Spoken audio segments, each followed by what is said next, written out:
ایک ایسا نبی جس کی سلطنت انسانوں پر نہیں بلکہ جنات پر بھی تھی، ایک ایسا نبی جسے اللہ تعالیٰ نے یہ وعدہ کیا تھا کہ قیامت تک اس جیسی سلطنت اللہ کسی کو بھی نہیں دے گا۔ تو جی ہاں، اس نبی کا نام تھا حضرت سلیمان علیہ السلام۔ حضرت داؤد علیہ السلام کی وفات کے بعد بنی اسرائیل کا کوئی لیڈر نہیں تھا، تو لوگوں نے حضرت سلیمان علیہ السلام کو اپنا بادشاہ بنا دیا، جو کہ حضرت داؤد علیہ السلام کے بیٹے تھے۔ لیکن حضرت سلیمان علیہ السلام بچپن سے ہی ایک واریر، ایک اسکالر اور ایک نبی بننے کی پریکٹس کر رہے تھے،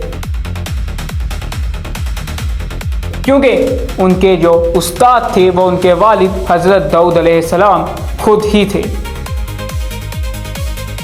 حضرت داؤد علیہ السلام جب اپنی سلطنت کا کوئی فیصلہ کرنے لگتے تھے تو اس میں حضرت سلیمان علیہ السلام کو ضرور بٹھاتے تھے۔ ان کا یہ ارادہ تھا کہ حضرت سلیمان کو بھی اپنی ریاست، اپنی سلطنت کا شعور آئے۔ لیکن ایک وقت پر حضرت داؤد علیہ السلام کسی کا فیصلہ کر رہے تھے۔ دو شخص حضرت داؤد علیہ السلام کے پاس آتے ہیں۔ ایک شخص کہتا ہے کہ دوسرے کی بکریوں نے میرے کھیتوں کا کافی نقصان کیا ہے، میری ساری فصلیں کھا گئی ہیں۔ تو اس پر حضرت داؤد علیہ السلام نے ان کا فیصلہ کیا کہ جس شخص کی بکریاں تھیں وہ اپنی بکریاں کھیت والے کو دے گا اور کھیت والا وہ بکریاں رکھ لے گا۔ لیکن اس پر حضرت سلیمان علیہ السلام بولے کہ ایسا نہیں کیا جائے، کیونکہ جو کھیت والا ہے اس کا کھیت برباد تو ہو گیا، لیکن اس کو بکریاں دی جائیں تاکہ وہ اپنی ریکوری کر سکے، اس کا نقصان پورا ہو جائے تو وہ بکریاں بکری والے کو واپس کر دے۔ اس پر حضرت داؤد علیہ السلام بہت خوش ہوئے کہ حضرت سلیمان علیہ السلام نے بہت اچھا فیصلہ کیا ہے، اور ایسا ہی ہوا۔ جس کی بکریاں تھیں وہ بکریاں کھیت والے کو دے دی گئی، اور کھیت والے نے اپنا نقصان پورا کر کے بکریوں کا دودھ بیچ کر اس کو بکریاں واپس کر دی۔ اس سے دونوں لوگ خوش ہو گئے، اور حضرت داؤد علیہ السلام کو یہ پتہ چل گیا کہ حضرت سلیمان علیہ السلام بھی فیصلے کر سکتے ہیں۔ لیکن حضرت داؤد علیہ السلام کی وفات کے بعد بنی اسرائیل نے اپنا اگلا بادشاہ حضرت سلیمان علیہ السلام کو چنا۔ حضرت سلیمان علیہ السلام بھی اپنے والد کی طرح کافی انصاف پسند آدمی تھے، اور وہ اللہ تعالیٰ کے ایک نبی بھی تھے۔ حضرت سلیمان علیہ السلام کو اللہ تعالیٰ نے ہواؤں، پرندوں، جانوروں، یہاں تک کہ جنات پر بھی حکومت دی تھی۔ حضرت سلیمان علیہ السلام ان سب کے بادشاہ تھے۔ حضرت سلیمان علیہ السلام اپنے کئی مہینوں کا سفر صرف تھوڑے سے ٹائم میں کر لیتے تھے، یعنی وہ ہوا پر کنٹرول کرتے تھے اور ایک جگہ سے دوسری جگہ ہوا کے ذریعے بہت زیادہ سپیڈ سے چلے جاتے تھے۔ اس کے بعد حضرت سلیمان علیہ السلام جانوروں کی زبان بھی جانتے تھے، جانور آپس میں بھی بات کرتے تھے، اس کا پتہ حضرت سلیمان کو چل جاتا تھا۔ ایک اس کی مثال ہمیں قرآن مجید میں بھی دی گئی ہے۔ حضرت سلیمان علیہ السلام اپنے لشکر کے ساتھ کہیں پر جا رہے تھے تو راستے میں چونٹیوں کا ایک گروپ اپنے گھروں کی طرف جانے لگا۔ وہ ڈر گئے کہ کہیں حضرت سلیمان علیہ السلام کے گھوڑے کی ٹاپیں ہم پر نہ آ جائیں، ہم کچلے نہ جائیں۔ تو ان چونٹیوں کی جو سردار تھی وہ ان کو کہنے لگی کہ جلدی اپنے گھر میں چلے جاؤ، کہیں گھوڑوں کے نیچے نہ آ جاؤ۔ اس پر حضرت سلیمان علیہ السلام ان کے پاس رکے اور بہت زیادہ خوش ہوئے کہ اللہ تعالیٰ نے ان کو کیسی نعمت دی ہے کہ وہ جانوروں کی، چونٹیوں کی زبان بھی جان سکتے ہیں۔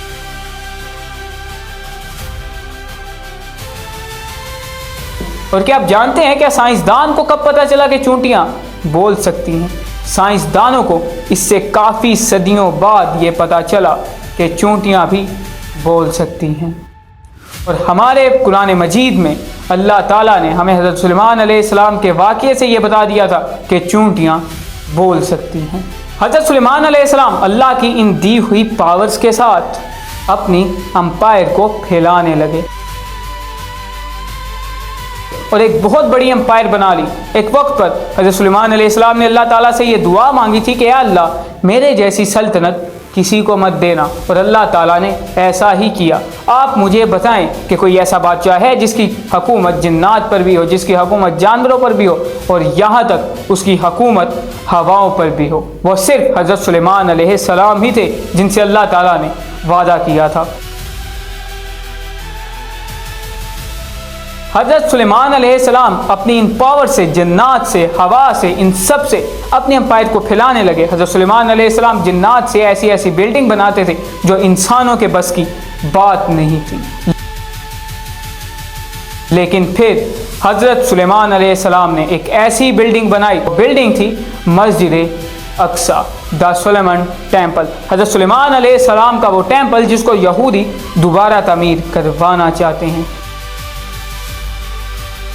وہی ٹیمپل جس کی آج تک جنگ جاری ہے۔ حضرت سلیمان علیہ السلام نے فلسطین میں جنات سے، انسانوں سے، ہوا کی مدد سے ایک مسجد بنانا شروع کر دی، ایک ایسی مسجد جہاں پر ہزاروں کی تعداد میں لوگ آئیں اور اللہ تعالیٰ کی عبادت کریں۔ اور حضرت سلیمان علیہ السلام نے تابوت سکینہ کو بھی اسی بلڈنگ میں رکھا ہوا تھا۔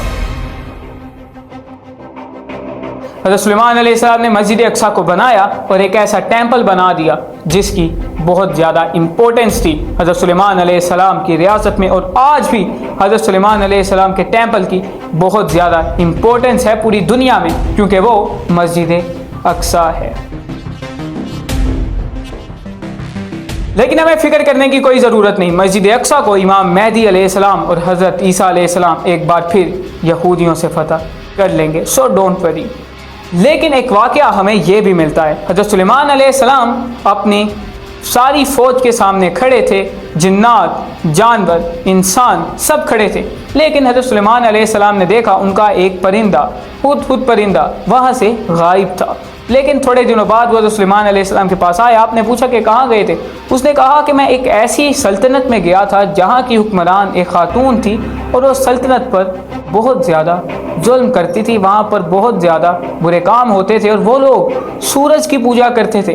اس پر حضرت سلیمان علیہ السلام نے ایک خط لکھا اس خاتون کو کہ تم اپنے آپ کو اللہ تعالیٰ کے حوالے کر دو۔ اس پر وہ خاتون نے وہ خط پڑھا اور اپنے قریبی لوگوں سے، اپنے وزیروں سے مشورہ کیا کہ کیا حضرت سلیمان علیہ السلام کی بات مان لینی چاہیے یا پھر ان پر حملہ کر دینا چاہیے۔ اس پر ان کے کچھ لوگوں نے کہا حملہ، اور کچھ نے کہا کہ آپ کو حضرت سلیمان سے ایک بار ملنا چاہیے۔ حضرت سلیمان علیہ السلام اللہ تعالیٰ کے نیک پیغمبر تھے۔ اس خاتون نے حضرت سلیمان علیہ السلام کو چیک کرنے کے لیے آپ کے پاس بہت زیادہ تحفے بھیجے، بہت قیمتی تحفے بھیجے، اور آپ نے وہ ٹھکرا دیے کہ میں اللہ کا نبی ہوں، میں اللہ کی عبادت کرتا ہوں اور میں اتنے قیمتی تحفے نہیں لوں گا، میں ان تحفوں کا محتاج نہیں ہوں۔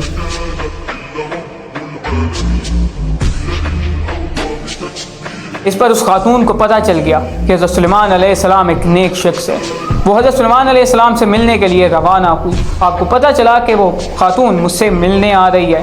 اس پر حضرت سلیمان علیہ السلام نے ایک فیصلہ کیا کہ اس حکمران کے آنے سے پہلے، اس لیڈی کے آنے سے پہلے، کیا میں اس کا تخت ادھر لے آؤں تو اس کو پتہ چل جائے گا کہ میں اللہ تعالیٰ کا پیغمبر ہوں۔ آپ نے اپنی ساری فوج کو کہا کہ وہ تخت میرے پاس کون لے کر آئے گا؟ سب سے پہلے ایک جن آتا ہے، وہ کہتا ہے کہ آپ کی محفل ختم ہونے سے پہلے ملکہ بلقیس کا تخت آپ کے قدموں میں ہوگا۔ پھر ایک اور شخص آتا ہے جس کو اللہ تعالیٰ نے کچھ پاورز دی تھی، وہ کہتا ہے کہ آپ کی پلک جھپکنے سے پہلے وہ تخت آپ کے سامنے ہوگا، اور اس کی یہ بات ختم نہیں ہوتی اور وہ تخت آپ کے سامنے آ جاتا ہے۔ پھر ملکہ بلقیس آپ کی امپائر میں داخل ہوتی ہے، اس کا استقبال کیا جاتا ہے، اور وہ جب حضرت سلیمان علیہ السلام کے پاس آتی ہے تو حضرت سلیمان علیہ السلام کا رویہ حضرت سلیمان علیہ السلام کی امپائر کو دیکھ کر پریشان ہو جاتی ہے کہ اتنا عدل و انصاف اور اتنی اچھی امپائر کا بادشاہ ایک نیک آدمی کیسے چلا رہا ہے۔ اس کے بعد جب وہ دربار میں جاتے ہیں تو یہ دیکھتے ہیں کہ ملکہ بلقیس کا تخت وہاں پر رکھا ہوا ہے، اور وہ پریشان ہو جاتی ہے کہ یہ کیسے ہوا، آپ تو اللہ تعالیٰ کے پیغمبر ہیں۔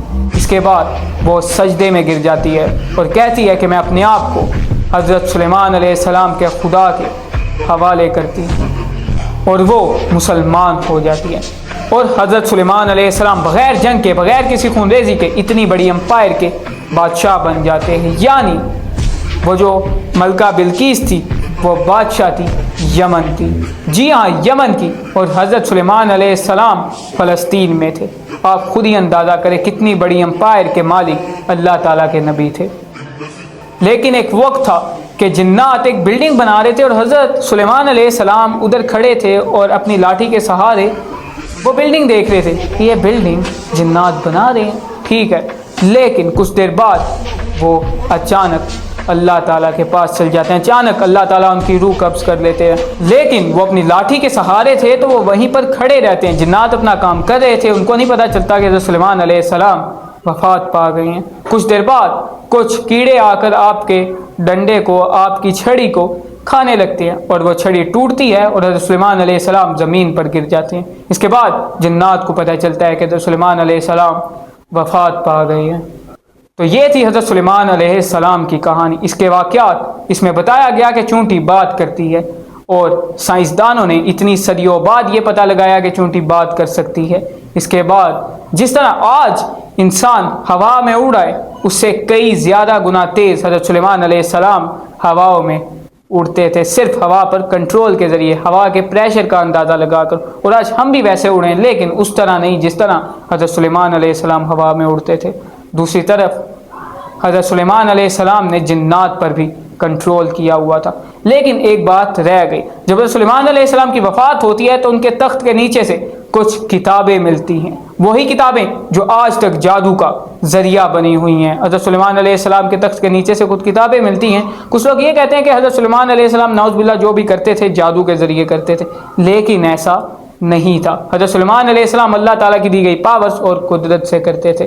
لیکن کچھ لوگوں نے کہا کہ ٹھیک ہے حضرت سلیمان علیہ السلام سب کچھ جادو سے کرتے تھے تو ہمیں بھی ایسا کرنا چاہیے۔ کچھ لوگ اس کتاب سے جادو سیکھنے لگے، اور آج تک وہی جادو اور وہی کتابیں یہودی ڈھونڈ رہے ہیں کہ وہ جنات پر کنٹرول کر سکے اور مسلمانوں کو برباد کر سکیں، لیکن ایسا نہیں ہوگا۔ So wait for next video and stay tuned.